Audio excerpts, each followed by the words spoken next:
Meine erste Reaktion, als ich das erste Mal den Anfang von Apocalypse Now gesehen habe, war ein sehr überzeugtes Lachen. Der Film hat sofort meine Sympathien gewonnen. Dieser Film ist düster wie sonst nichts, traumatisierend und tragisch. Doch noch etwas ist er. Immer wieder höchst witzig. Dies hat jedoch zum Glück nichts daran geändert, wie relevant und traurig der Film gleichzeitig ist. In einigen kurzen Recherchen habe ich letztlich erfahren, dass das Drehbuch tatsächlich als schwarze Komödie ausgelegt war. Auch wenn der Film offiziell als Satire gilt, oder als Antikriegsfilm, geht mir dieser Begriff noch nicht weit genug. Denn noch nie habe ich jemanden anders erlebt, für den der Film so extrem als Komödie funktioniert wie für mich. Und ich frage mich, woran liegt das? Was für Elemente benutzt Apocalypse Now und vor allem aus welchem Grund?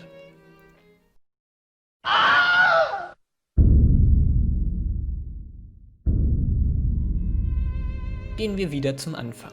Der erste Shot setzt den Ton des Films perfekt. Visuell zeigt er Horror und die Zerstörung des Krieges. Dazu hört man The End von The Doors. This is the end. Das Stück mag zwar einen tragischen Text haben und mit einer in Gedanken schwebenden, düsteren Stimmung beginnen, doch kann man nicht verneinen, dass es gerade im Gegensatz zum gleichzeitig gezeigten Bild deutlich lockerer, deutlich leichter und in dem Kontrast fast schon fröhlich wirkt. Bei dieser Technik handelt es sich um Kontrapunktierung. Hier ist sie zwar nicht so extrem wie in anderen Filmen, aber insgesamt ist Kontrapunktierung, wenn die Stimmung der Filmmusik mit der Stimmung des Films absichtlich nicht übereinstimmt. Das Hauptziel bei so einem Stilmittel ist es, den Zuschauer dazu zu bringen, aktiv nachzudenken und das Gesehene zu hinterfragen, um im eigenen Kopf eine eigene Meinung zu bilden. Auf der anderen Seite ist das einfach nur total unterhaltsam und kann unheimlichen Spaß machen. Im Fall dieser Szene zieht es den Inhalt des Films so sehr ins Absurde, dass der Film mich in den ersten Minuten bereits zum Lachen gebracht hat. Auf ähnliche Weise funktionieren auch die meisten Kampfszenen des Films und vieles weitere.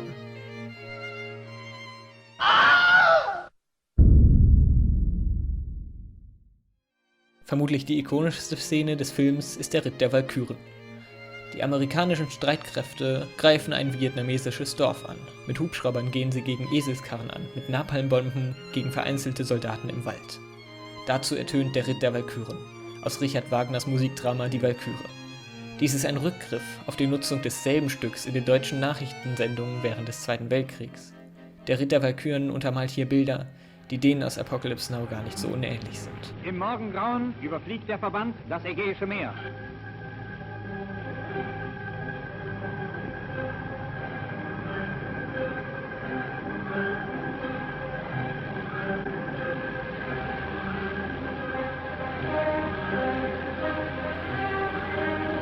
Die Hubschrauber-Szene hat hier also direkt eine weitere Ebene, indem sie eine Intertextualität zu Nazi-Propaganda schafft.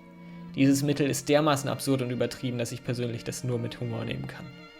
Die Musik Richard Wagners, eines Komponisten, der definitiv antisemitisch war, dessen trotz allem großartige Musik vielleicht aus irgendeiner gewissen Perspektive als den Nationalsozialismus unterstützend angesehen werden könnte, aber nur könnte, was jedoch von den Nazis letztlich auch getan wurde, wurde als Nazi-Propaganda missbraucht.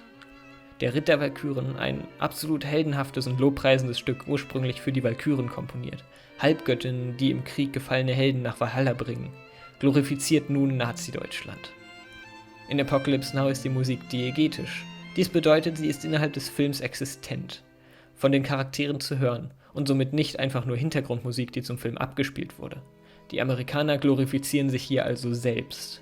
Und das so extrem, mit solch heldenhafter Musik, wo sie doch gegen einen ihnen deutlich unterlegenen Gegner kämpfen, dass diese selbsternannten Helden einfach nur lächerlich wirken.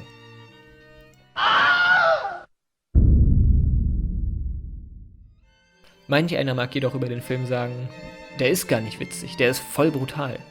Und ich sag dazu, deshalb ist es ja auch schwarzer Humor. Doch wieso funktioniert der Film so, wie er es tut? Aus welchem Grund? Ist er einfach nur lustig, damit man lachen kann, damit man unterhalten ist? Wie es eine Komödie nun mal so tut? Nein, hinter jedem möglicherweise für manchen existenten Witz ist eine traurige Wahrheit. Wenn ich es jetzt stark simplifiziert zusammenfasse, der Vietnamkrieg, den der Film behandelt, war real. Und was der Film zeigt, ist wahr. Vielleicht absolut überspitzt, aber wahr. Eine technologisch überlegene Übermacht zieht in den Krieg. Und sie wenden Unmengen an Mitteln für eine absurde Mäusejagd auf. Die Soldaten sind unerfahren, nehmen ihre Sachen nicht ernst, sind unfähig und sie verlieren. Das erzählt der Film, und so war die Realität. Und in eben dieser Realität liegt nun mal bereits eine Ironie, die im Film noch viel stärker ist. Jede lustige Idee, die im Film ist lustig, weil sie absurd ist, und ist absurd, weil sie gegen jede Menschlichkeit geht. Und es ist noch absurder, dass diese Stellen nicht allzu fern von der Realität sind. Sich dies klarzumachen, ist vielleicht schwer. Und der Film hilft einem dabei. Humor ist vielleicht die beste Art, sich mit etwas auseinanderzusetzen, sei es noch so schlimm.